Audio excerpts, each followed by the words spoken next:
Hello friends, welcome back to my channel connect with কল্পনাতে স্বাগত জানিয়ে আজকে ভিডিওটা শুরু করছি। আজকে হচ্ছে বুধবার। প্র্যাকটিক্যাল তো করেছো, স্লাইড অন্য লোকের ডক্টর নিয়ে করেছো নাকি? 19 তারিখ প্র্যাকটিক্যালের ভয়ে আমি ক্লাস করতাম না, একদম এখানে দেবে তারাও। দেখো, আজকে বাড়িতে সকালবেলায় আমার ব্লাড টেস্ট হচ্ছে খালি পেটে। আমার ছেলের বউ তো নার্স, সেই জন্য সে বাড়িতেই ব্লাড টেস্ট করছে।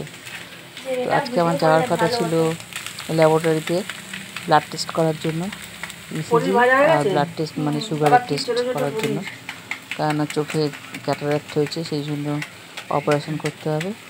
তার জন্য ওই দুটো টেস্ট করতে বলেছে। তো ফাস্টিংয়ের যে টেস্টটা মানে প্রথম খালি পেটে যে টেস্টটা সে বাড়িতেই করে নিলাম, আর তারপরে আমি ল্যাবরেটরিতে গেছিলাম ইসিজি করতে আর খাওয়ার পরে যে সুগারের টেস্টটা সেটা করতে। দেখো বাড়িতে কি রান্না হয়েছে। তো আমি তো রান্না করিনি, ছেলের বউ রান্না করেছে। ও এটা এখন রাত্রির পনির রান্না করছে, পনিরগুলো ভেজে নিয়েছে। পনিরগুলো ভাজার সময় সাদা তেলের মধ্যে একটু ঘি দিয়েছিল আর বাটার দিয়েছিল, সেইটা দিয়েই পনিরটা ভেজে নিয়েছে। তারপরে তেলের মধ্যে গরম মশলা, পেঁয়াজ, তেজপাতা এইগুলো ভেজে নিয়ে, ওগুলো দেখানো হয়নি।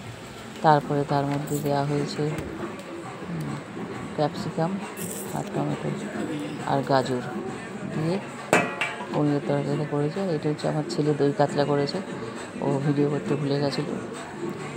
দই কাতলা হওয়ার পরেই এটা দেখানো হচ্ছে। আর ভাজার মধ্যে করেছে ভেন্ডি ভাজা আর বেগুন ছোটো ছোটো করে ভাজা, আর হচ্ছে টক ডাল। তো এটা হচ্ছে আজকে আমাদের দুপুরের লাঞ্চের মেনু। কিরম বেগুন ভাজা আর দুপুরের খাবার আর কি। তো দেখো ভেন্ডি ভাজা করেছে আর ওই বেগুনের ছোটো ছোটো টুকরো করে ভাজা করেছে।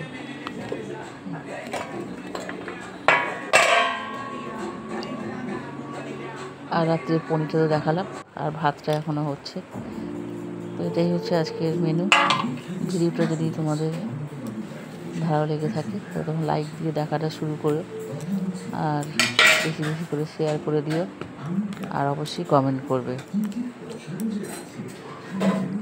তো অনেকেই লাইক দিয়ে দেখো না, একটু লাইকটা দিয়ে দিও, দিলে আমাদের একটু ভালো লাগে। আর ভিডিও যদি তোমাদের ভালো লেগে থাকে তো তোমরা লাইক, শেয়ার, কমেন্ট এবং সাবস্ক্রাইব করে দিও।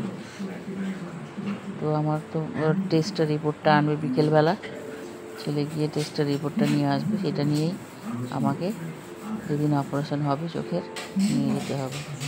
তো ভিডিওটা এখানেই শেষ করছি।